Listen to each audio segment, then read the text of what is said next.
Yeah, good day, ladies and gentlemen. My name is Davidgoldd. And now welcome to Kowope Radio and Television Station. Where would they give una back to back? They do a me pa. He get wetin I hear. See they talk about Peter Obi. It shocked me. If you hear wetin they talk about Peter Obi, if you hear am wetin they talk about Peter Obi, Muslim so take comment and say is one of the most best presidential candidate we have. Even that, in fact, even during the time when they rule Anambra as governor, he did try well for everybody. What me hear wetin they talk? Make no be like so only me one talk and finish. Here I you see am. And the Muslim community in Anambra State has commended the presidential candidate of the Labour Party, Peter Obi, for his unwavering support to the community from his days as governor of the state. They also described Obi as a tribalist Nigerian who does not segregate against tribe, religion, or ethnicity. Speaking at the Central Mosque in Onitsha, where Obi went to mark Eid al-Fitr with them, the secretary of the Muslim community in Anambra State, Mahmood Imam, expressed their displeasure with what he describes as unnecessary lies and propaganda being used against the person of Peter Obi. He said they were not happy with the religious and ethnic colorations being given to Obi and his quest for a new Nigeria.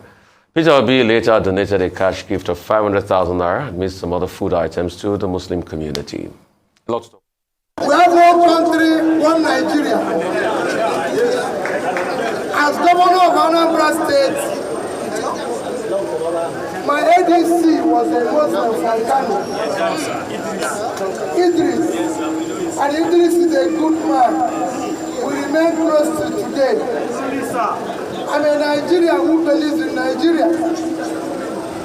I have never discriminated against anybody because of religion, and I will never do it. We sponsor so many of our people to Mecca, uncountable people, who shows all the media say that you are not with Muslims, you are not with Northerners. We are in position to say it, and we can testify that you are with all Nigerians, irrespective of background, ethnic, or religion. A lot to talk about, Ayo. Yes, let me start with that last story with Mr. Peter Obi going to visit the Muslim community in Anambra State in celebration of Eid al-Fitr, marking the end of the holy month of Ramadan, 30 days fasting, as along with other things in terms of generosity, giving back from the Muslim community.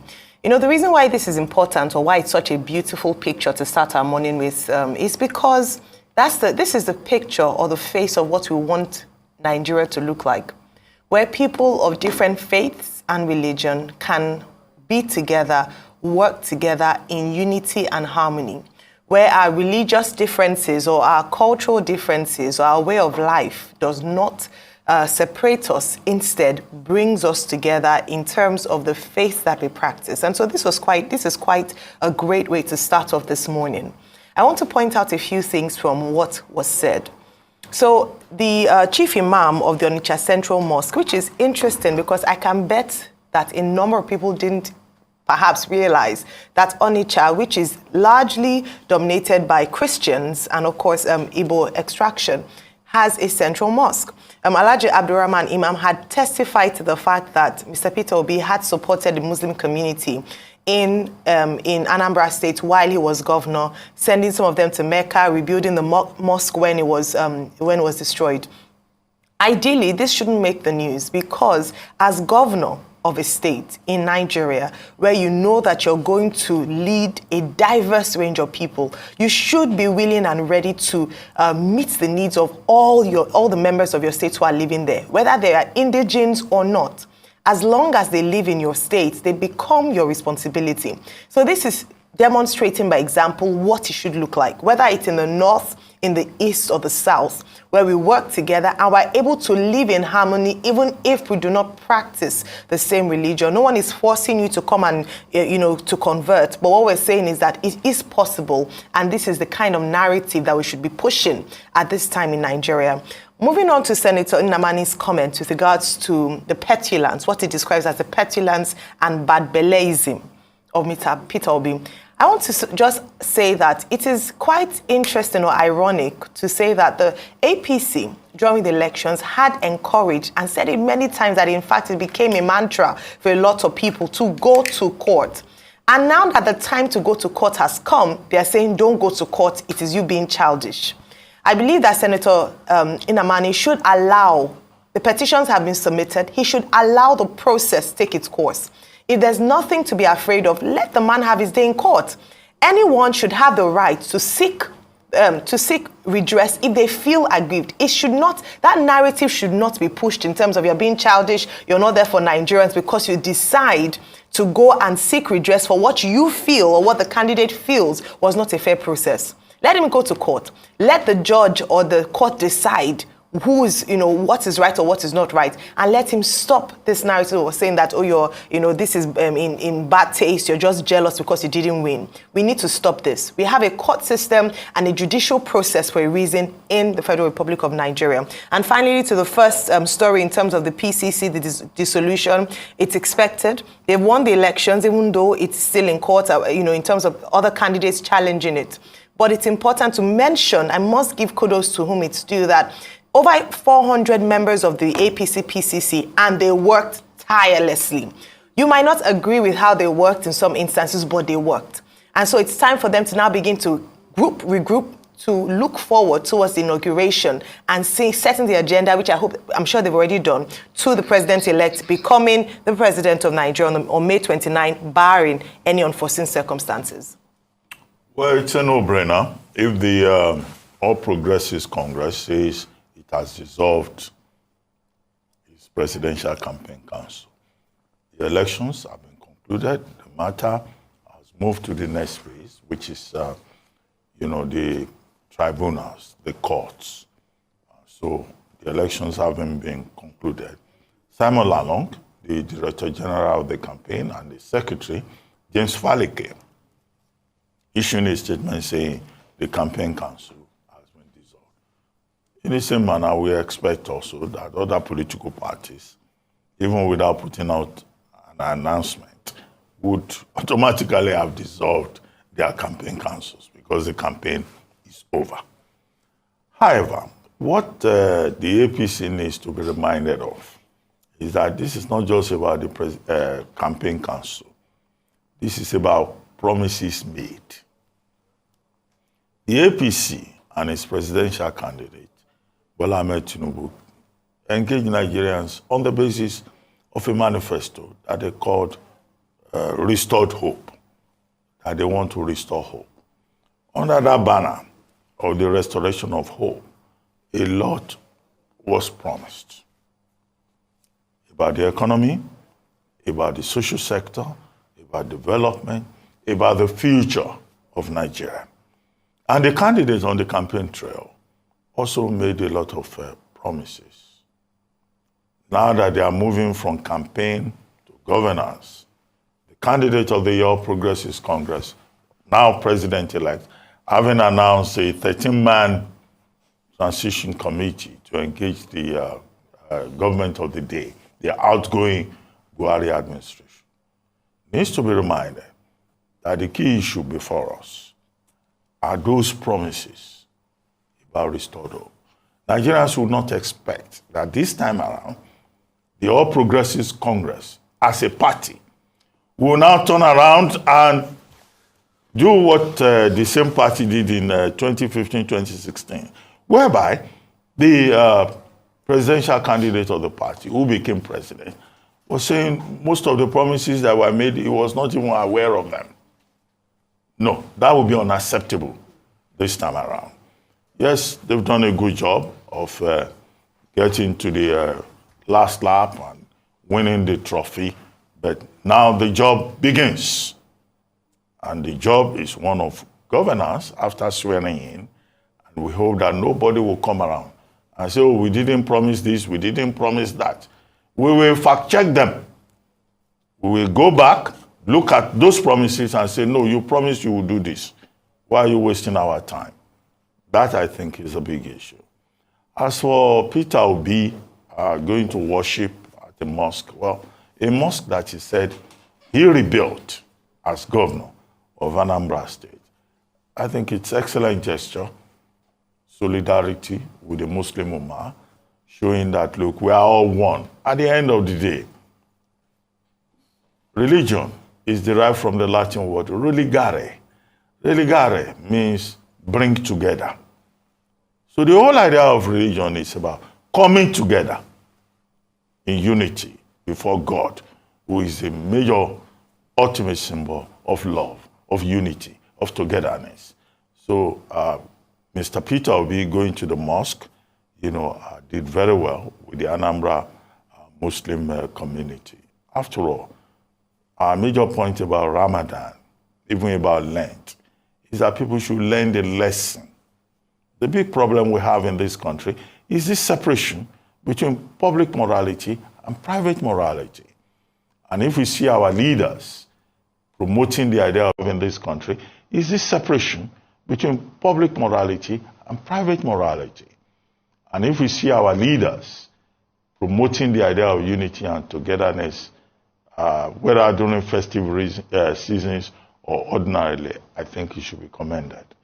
And I think that just as the Sultan of Sokoto, and the Interreligious Council, there's a body called National Interreligious Council, NIREC, as that body preaches all the time, we have to develop in this country a culture of tolerance, a culture of togetherness, a culture of unity across religious lines. And those who go to mosque, those who go to church, those who go to other places, wherever those places may be, they just need to behave like human beings, because God is one.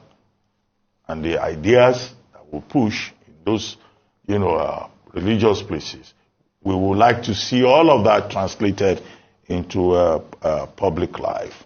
Now, the other issue, Dr. Chimaroke Namani, saying that Peter Obi should just forget about his case in court, that he's a spoiler, he's trying to sabotage Bola Ahmed Tinubu. Well, both Dr. Chimaroke Namani, Senator Chimaroke Namani, representing Enugu East, former governor of Enugu, he's entitled to his own opinion. But his opinion cannot override the opinion of Mr. Peter Obi, who was a candidate in the last presidential election, and who says that there are issues. And he has taken this step, and he has continuously insisted that he will seek legal and constitutional means to put his grievances on the table. And he has already filed a petition before the Presidential Election Tribunal. No individual, not even Senator Chimaroke Namani, can say, oh, that petition is dead on arrival. No, it's not the tribunal. You should leave that to the learned persons whose job is to look into those, into the petition and the cross petitions. So he cannot, he's not in a position to act as a court of law over a petition that is before a body of competent jurisdiction. So I think it's Senator Chimaroke Namani that we should be accusing of being presumptuous, because it amounts to sheer presumptuousness. For you to say, oh, it's dead on arrival, you are issuing a judgment over a matter that is before the court of law. You should desist from saying that. Otherwise, if he's not careful, the tribunal can charge him for contempt. Esfashikuria. He's an educated man, and I'm sure that, as an educated man, he should know where to draw the lines, where to draw the limits. Peter Obi has not done anything wrong by filing a petition, by saying he needs the tribunal to look into the matter of the February 25 presidential election in Nigeria. So for any individual can express their opinion, but they should be careful not to exhibit contempt. They should be careful not to engage in busybody matters, because what Senator Namani is doing amounts to busybody action. It's not a party to the matter. It was not a presidential candidate. So what kind of busybody allegation is that? Saying that Peter Obi going to court is a joke carried too far. That's how he put it. No, Section 149, to be specific, as I conclude, of the Electoral Act 2022 says if you have grievances, you go to court. And that is precisely what Peter Obi has done. So isn't it amazing that the same Senator Namani that lost elections to Labour Party is the one saying all of this? Isn't it amazing? The same Labour Party Senator Namani never believed in. That said, will not really go far in the election, that he's just trying to thwart the chance of the Southeast. But that same Labour Party ended up getting 12 states, isn't it? And Senator Namani lost in his senatorial re-election bid. In fact, some have argued that if Senator Namani had focused more on his senatorial bid, maybe he would have been a returning senator now, rather than focusing more on Peter Obi. Senator Namani doesn't have the moral right to speak about the legal case in court. And like you said rightly, Dr. Bati, he could be charged for contempt. I think he should just allow the court to have its way. Let the court decide on this. You never supported the man, so why are you trying to offer any advice to him now? I ask you, you never supported the man, so why don't you just leave the man alone to be able to go through his legal process and let the court rule as regards this? You are not a party to the matter. The one before you, you didn't win. You didn't win your own senatorial election. You have said you're going to support the APC presidential candidate, and everybody says you have a right to support whoever you want to support. So please, this obsession, I call it, with Peter Obi. And really, why is there this obsession about the candidate that came third? Didn't the INEC say he came third? So why is there an obsession with him? It is only in a contest like this I've seen that there's never been so much obsession with the man that came third. Everybody wants to pull down the man that came third. I mean, people have won the elections. Keep it moving. But why is there this obsession about the man that came third? I ask. Because it's just a carryover of that obsession that we're seeing. Cases have been filed in court. Even the APC had given their response. I think probably trial will start anytime soon. Let's just watch the interesting fireworks coming up. We expect Senator Namani to know all of this. But you can't take it away from him. He's done a lot for his country. Very erudite professor. Medical professor. But it's time to leave all of this. Concerning Peter Obi going to the mosque, it's not supposed to be a big deal. Because that's the kind of nation we want. That irrespective of religion, we are united, we are all Nigerians. But you see, the truth is, and I hope this will shame all the people that said Peter Obi was a Christian candidate, and how they tried to blackmail him and said, oh, he's got nothing to do with Muslims at all. But I'm sure they will see the empirical facts right in front of them. And you see, the people that peddle this religion to divide us, when religion is supposed to unite us, should remember that the true religion we should preach is our character. Can you really say the character of our politicians represent their religion? A man that divides people in the name of religion because he wants to win election, can you truly say, like the Yorubas will say, his character represents his religion? Why were Christians called Christians? Because they had the character of Christ. Why Muslims? Because they had the character and the adherence of our Prophet Muhammad sallallahu alaihi wasallam. But can people truly say they are from a religion in this country and their character speaks volume than people say they are good Muslims or Christians or traditionalists?